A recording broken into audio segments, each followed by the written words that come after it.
My right boot caught on a hidden root, and for 3 full seconds, the mountain stopped being scenery and became a wall of loose shale, biting wind, and gravity that refused to negotiate. I was 3,000 feet above the timberline when my balance finally gave out. The scree slope shifted beneath me like dry glass, pouring me forward into the cold. I didn't scream. I just dropped my center of gravity, digging my gloved fingers into the frozen dirt, feeling the sharp edges of rock scrape against my palms as the wind howled past my hood. Below me, the valley floor had already swallowed the last traces of daylight. Above, the sky bruised into deep violet. My knees protested with every controlled slide, but I kept them bent, absorbing the shock instead of fighting it. The trail I had trusted an hour ago was gone, erased by an overnight freeze and the morning's thaw. I pressed my chest against the ground, breathing shallow through my scarf, watching the treeline blur in the fading light. I knew I had to move before the temperature dropped another 5 degrees. I also knew the ridge offered no shortcuts. I pushed forward on my forearms, inch by inch, letting the mountain dictate the pace. I'm 62. I came back to this ridge because my hands needed to remember what it felt like to hold a walking pole again. It's been 40 years since I last stood where the granite splits into twin peaks, and 3 since the house grew quiet enough for me to hear my own footsteps. Eleanor always said we hike to measure distance, not to outrun anything. But grief doesn't ask for permission to settle into your joints. I packed lightly, wool layers, a thermos of black coffee, a paper map I traced with my thumb until the creases softened. I told my daughter I just needed a weekend to clear my head. In truth, I was tired of carrying a silence I didn't know how to speak into. We all learn to fold our memories into suitcases and pretend they don't take up half the room. I had spent years moving carefully around the shape of her absence, treating every quiet evening like something I had to survive rather than inhabit. I thought climbing this ridge again would bring me peace. Instead, it just reminded me how heavy a promise can be when you're the only one left to keep it. The wind picked up as the sun dipped below the western crest, carrying the dry, mineral scent of approaching snow. I followed the cairn markers at first, trusting the stone stacks that had guided me decades ago. But time had rearranged the landscape. Half the markers lay buried under frost heave and lichen. I checked my map, then my compass, then the position of the setting sun, trying to stitch together a route from memory and geometry. We trust patterns because they make the world feel manageable. I misread a false crest, assuming the gentle slope would dip back into the protected couloir. It didn't. It rolled forward into an exposed traverse where the path narrowed to a series of uneven boulders.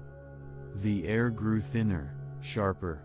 My left knee, the one that had carried me through 4 decades of uneven ground, began to throb with a dull, familiar ache. I adjusted my pace, shortening my stride, testing each foothold twice. The temperature dropped noticeably. Frost crept across the grass in thin, silver threads. My thermos was empty. My gloves were stiff with cold. I stopped to recalibrate, realizing I had been pushing to make up for lost time rather than reading the terrain.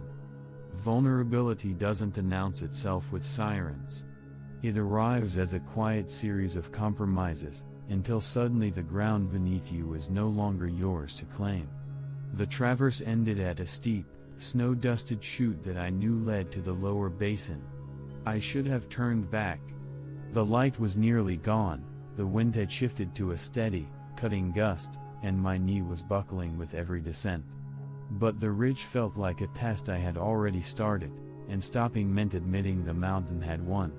I stepped onto the chute. The snow looked firm from above, but my first boot sank past the ankle into hidden crust. I shifted my weight to compensate, and the entire shelf gave way. I slid, not violently, but with a terrifying, controlled momentum toward a narrow gully filled with ice-hardened brush. I threw my trekking pole into the drift, hoping it would catch. It didn't. I hit the first rock shoulder with a jolt that rattled my teeth, and for a moment, I stopped fighting. I lay there on my back, staring at the darkening sky, feeling the cold seep through my jacket like a slow tide. I thought I would die up there. Not from a fall, but from the quiet realization that my body no longer had the reserves to pull itself out of the cold. The wind stole my breath. My fingers went numb inside my gloves. I closed my eyes and listened to the mountain breathe around me. In that stillness, something shifted. I had spent my life treating time as something to be managed, measured, and optimized. But the mountain doesn't care about schedules. It only asks for presence. I opened my eyes, rolled onto my side, and pushed upward with my forearms, moving slowly, deliberately, without forcing anything. I didn't scramble. I crawled. Every movement was deliberate, weighted, grounded. I found a narrow ledge sheltered by a wind-carved overhang of granite. I pulled my emergency space blanket from my pack, wrapping it around my shoulders, then sat with my knees drawn to my chest, letting my body stabilize. The shivering was intense at first, a violent rhythm that shook my ribs, but I leaned into it, using the friction to generate heat. I unpacked a small block of dark chocolate and a handful of dried apricots, chewing slowly, focusing on the simple act of swallowing.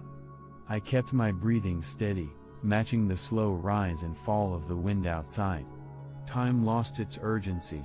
I wasn't trying to conquer the mountain anymore. I was just trying to be here, exactly where I was, until the cold released its grip. The storm didn't hit. It passed. The clouds broke just before midnight, revealing a sky scattered with sharp, unwavering stars. When the first light of dawn touched the eastern ridge, painting the snow in pale gold, I stood. My knee still ached, but the stiffness had melted into something manageable. I followed a game trail downward, moving slower than I wanted to, letting the terrain guide my steps instead of my timeline. 2 hours later, I reached the trailhead parking lot. My car sat where I'd left it, dusted with frost, waiting. I unlocked the door, turned the key, and let the heater run while I rested my hands on the steering wheel, feeling the warmth return to my fingertips. I didn't call anyone right away. I just watched the steam rise from my breath and let the quiet sit with me. I still miss the sound of her laugh in the hallway. I still wake up reaching for a conversation that won't come back. But the silence doesn't feel like a weight I have to carry anymore. It's just space, and space is something you can finally breathe into.